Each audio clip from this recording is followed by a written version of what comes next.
Le président du RN en visite historique à Jérusalem, en Israël, Jordan Bardella, qui vient donc de ponctuer 48 heures de visite. Dans un instant, Jordan Bardella, je vous demanderai évidemment votre avis sur les réquisitions à l'endroit de l'ancien président. Mais d'abord, revenons sur cette visite historique. Vous venez de tourner sans doute une page définitivement de l'histoire de votre mouvement en vous rendant en Israël. Bonsoir Monsieur Lebray, merci pour votre invitation. En tout cas, ce déplacement est un acte de solidarité à l'égard d'une nation avec qui il y a des liens d'amitié historiques, qui lutte ici contre le terrorisme, contre le fondamentalisme islamiste. Et il y a beaucoup de nos compatriotes de confession juive qui craignent, comme tous nos compatriotes en France, cet enracinement d'un islam radical, d'un islam politique qui ne veut pas seulement se séparer de la société française, mais qui veut la conquérir. Et ces Français de confession juive sont de plus en plus nombreux à porter leur voix et leur confiance sur les épaules des dirigeants du Rassemblement national, dont je me félicite et je m'honore d'ailleurs. Vous êtes le président de ce mouvement. Il y a encore quelques décennies, Jordan Bardella, on n'aurait évidemment pas imaginé la venue de l'un de vos prédécesseurs, Jean-Marie Le Pen, comme aujourd'hui, on n'imagine pas la venue de Jean-Luc Mélenchon. Est-ce à dire que l'antisémitisme s'est déplacé sur l'échiquier politique français ? Je crois que depuis le 7 octobre 2023, et vraiment davantage depuis le 7 octobre 2023, on assiste en France et en Europe à une recrudescence de l'antisémitisme, à la montée de la haine anti-juive, de la violence contre nos compatriotes de confession juive. Il y a quelques jours encore, vous l'avez très largement évoqué sur votre antenne, le rabbin d'Orléans a été attaqué, agressé, violenté devant son fils de 9 ans parce qu'il portait une kippa, parce qu'il était juif. Et je suis obligé d'admettre, et j'ai toujours été très clair sur ce sujet, il y a aujourd'hui dans le pays une lune de miel extrêmement dangereuse entre le totalitarisme islamiste et l'extrême gauche. Vous mentionnez Jean-Luc Mélenchon. Je crois que Jean-Luc Mélenchon contribue aujourd'hui à institutionnaliser la haine contre nos compatriotes de confession juive par des discours soit qui minimisent, soit ambigus à l'égard notamment ici en Israël du Hamas, dont la barbarie, la violence et la sauvagerie qui s'est déferlée contre des innocents et contre des civils israéliens il y a de cela quelques mois a évidemment marqué. Elle a marqué en Israël, elle a marqué en France puisque nous avons perdu dans cette horrible attaque 50 de nos compatriotes qui étaient sur le sol israélien. Et c'est vrai que cette extrême gauche aujourd'hui, quand elle refuse de considérer le Hamas comme un mouvement terroriste, qu'elle le considère de ses propres mots comme un mouvement de résistance, quand elle, à la façon des années 30, caricature sur des affiches un animateur de télé français, Cyril Hanouna, dans des caricatures juives inacceptables, eh bien c'est vrai. J'ajoute à cela évidemment qu'ils épousent au quotidien toutes les revendications politico-religieuses des fondamentalistes islamistes. C'est vrai que la gauche et l'extrême gauche représentent aujourd'hui un danger non seulement pour la cohésion nationale, mais aussi davantage pour nos compatriotes de confession juive. L'islamisme fournit à l'antisémitisme ses militants, ses fanatiques, et l'extrême gauche, la gauche et les soutiens de M. Mélenchon institutionnalise cette haine d'atmosphère qui s'installe chaque jour davantage dans notre pays. Alors Jordan Bardella, vous avez mentionné à raison l'agression contre ce rabbin à Orléans. Je souligne qu'elle est arrivée le même jour que la manifestation de la France insoumise avec son affiche de la honte à l'endroit de Cyril Hanouna. Votre voyage en Israël, est-ce aussi un message envoyé à la communauté juive en France pour dire que désormais le RN défendra cette communauté juive ? Mais il la défend au moment où on se parle dans les paroles. Il la défendra demain encore davantage dans les actes. Le Rassemblement national est aujourd'hui un bouclier pour nos compatriotes de confession juive qui sont extrêmement inquiets de la montée de la haine, de la violence, de l'ensauvagement de notre pays et à l'évidence de l'antisémitisme. Et je peux vous assurer que si demain nous sommes à la tête du pays, je n'aurai pas la main qui tremble lorsqu'il s'agira de mener bataille contre l'antisémitisme, qu'il vienne de l'extrême gauche, bien souvent dissimulés dans une vitrine qui est celle de l'antisionisme, qu'ils viennent de l'islamisme et de la montée du fondamentalisme islamiste dans notre société, ou tout simplement qu'ils viennent encore d'une ultra-droite résiduelle dans notre pays, mais dont les complots délirants font encore poser question à nos compatriotes de confession juive quant à leur sécurité. Je ne fais pas de tri entre les différentes mouvances, les différents mouvements qui nourrissent aujourd'hui l'antisémitisme dans notre pays. Il faut le combattre et nous le combattrons demain lorsque nous serons au pouvoir. Et croyez-moi, il y a beaucoup de nos compatriotes de confession juive qui nous ont accordé leur soutien et leur suffrage lors des dernières élections en 2024. Et j'étais il y a quelques minutes avec ici beaucoup de franco-israéliens qui sont installés ici en Israël. Ils gardent un attachement charnel pour la France et ils sont extrêmement inquiets de voir l'insécurité se développer dans tout notre territoire. Et l'idéologie du Hamas, qui ici est présente physiquement à quelques kilomètres d'ici, mais qui est aussi présente dans nos banlieues et dans beaucoup de territoires français.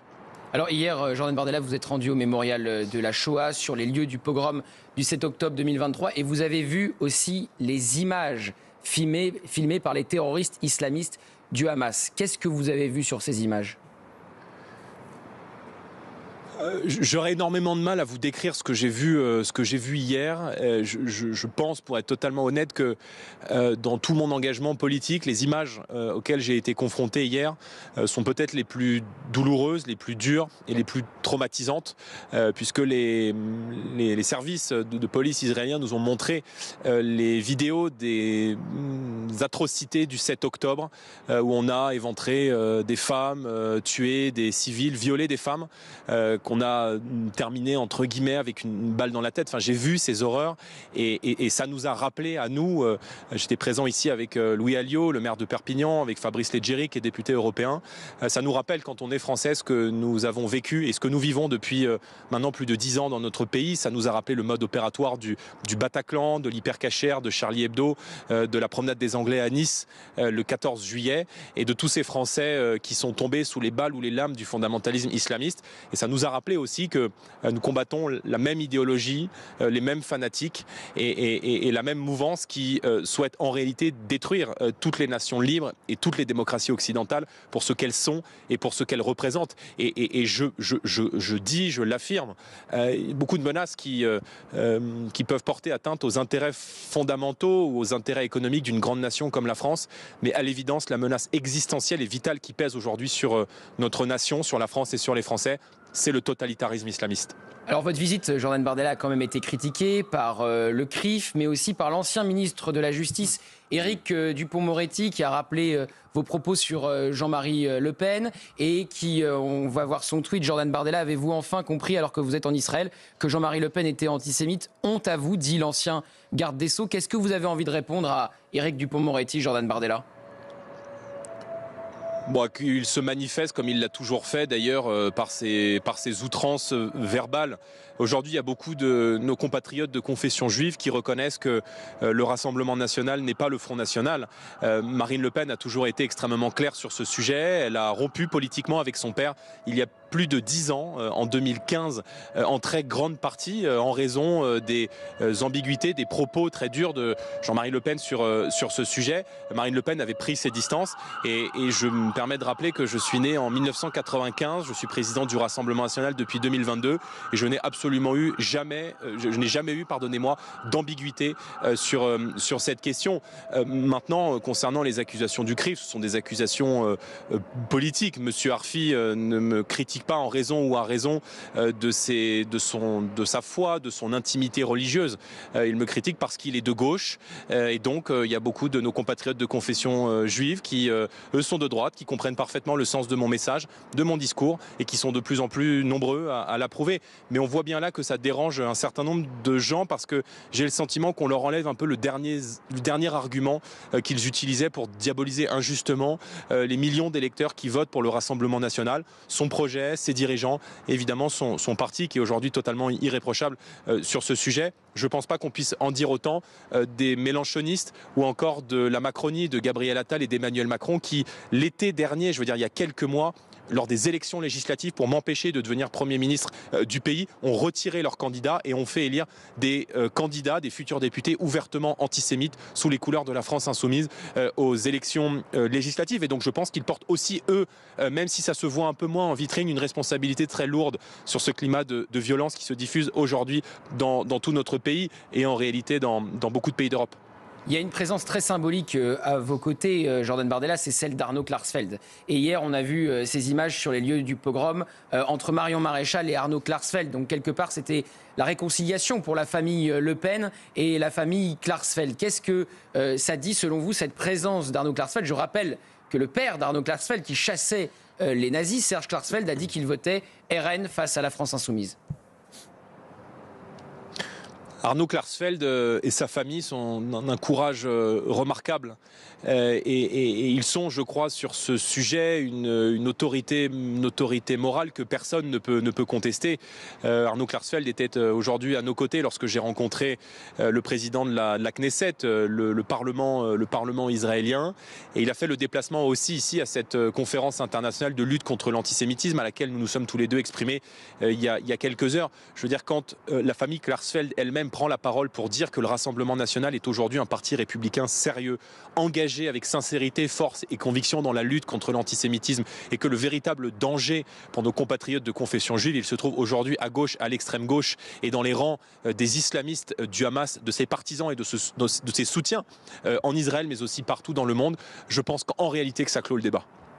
Question d'actualité pour terminer, Jordan Bardella. La première concerne notre compatriote Boualem Sansal, otage du régime algérien, qui a été condamné ce jour à 5 ans de prison, et Emmanuel Macron qui dit faire confiance à l'humanité du régime de M. Tebboune. Quelle est votre réaction ? Mais le président de la République, il est en dessous de tout, et à chaque fois qu'il parle, à chaque fois qu'il s'exprime, en pensant reprendre un peu de leadership sur un parti, sur un pays dont il a perdu la majorité, la capacité d'action, ça ridiculise et ça décrédibilise totalement la diplomatie française, l'image de la France, à la fois dans ses propres frontières, en Europe, mais aussi partout dans le monde.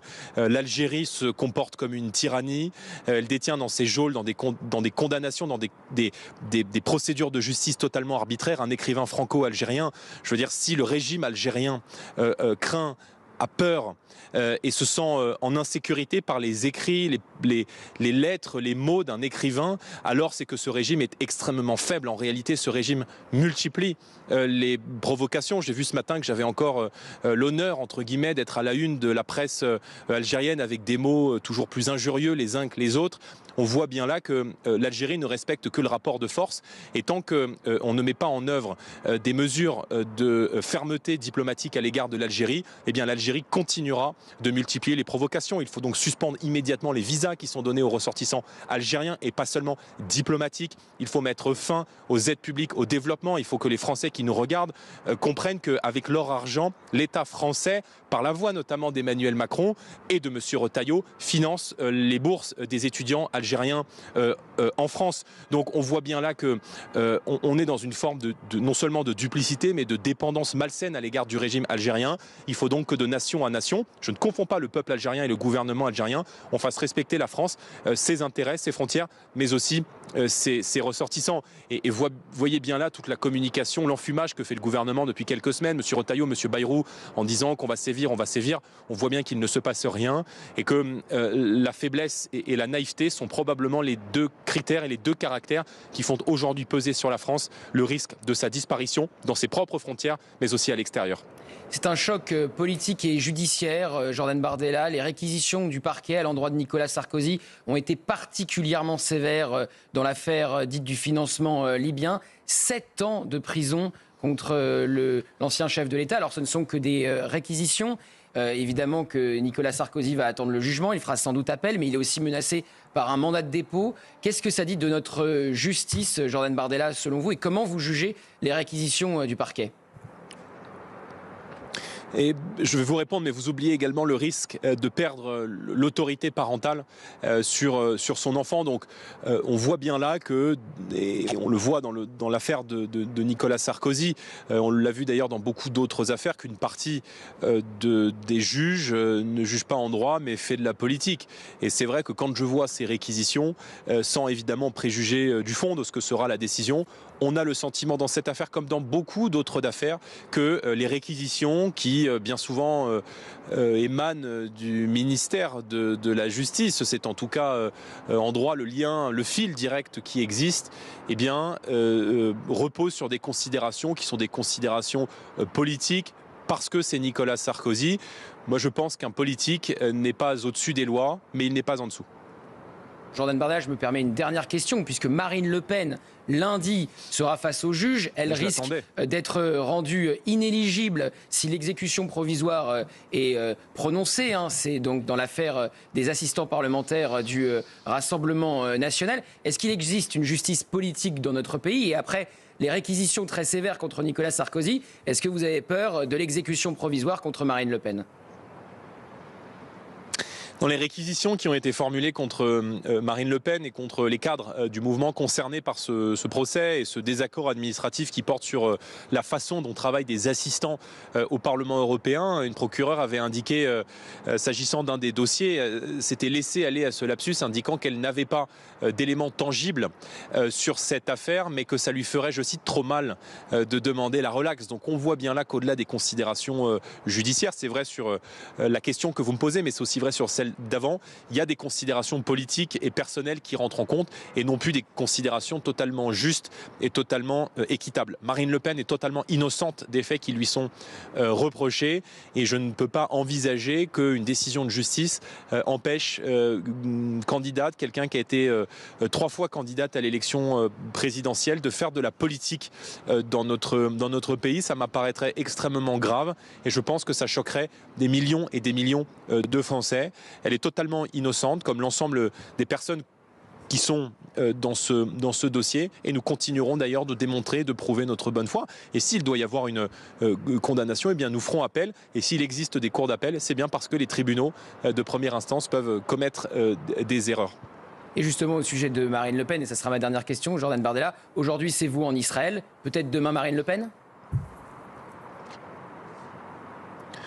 Mais peut-être, moi je souhaite que la France entretienne des liens avec toutes les puissances du monde, que ce soit Israël, mais aussi des pays arabes. C'est la tradition de la France qui se trouve à quelques kilomètres d'ici, qui lutte avec force et acharnement contre le terrorisme islamiste. Moi, il y a quelques mois, quelques années, en 2022, je m'étais rendu aussi au Liban, où on voit que l'existence d'un État dans l'État au travers du Hezbollah empêche aujourd'hui toute perspective sereine pour le Liban. On pourrait citer l'Égypte aussi, qui mène un combat très important contre les frères musulmans et contre le fondamentalisme islamiste.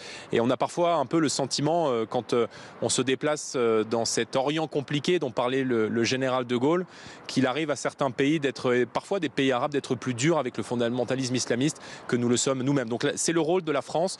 Je souhaite que la France retrouve sa voix, son rôle sur la scène internationale, celle d'être une puissance d'équilibre, d'être un pont entre les différentes puissances, non alignées, et d'être ce grand pays au grand destin qu'a toujours fait rêver le peuple français, mais aussi tous les peuples du monde. Eh bien merci. Merci beaucoup Jordan Bardella d'avoir été en direct avec nous depuis Jérusalem pour résumer cette visite historique du président du Rassemblement national en Israël et d'avoir répondu à nos questions sur également les grands sujets d'actualité. Très bonne soirée Jordan Bardella.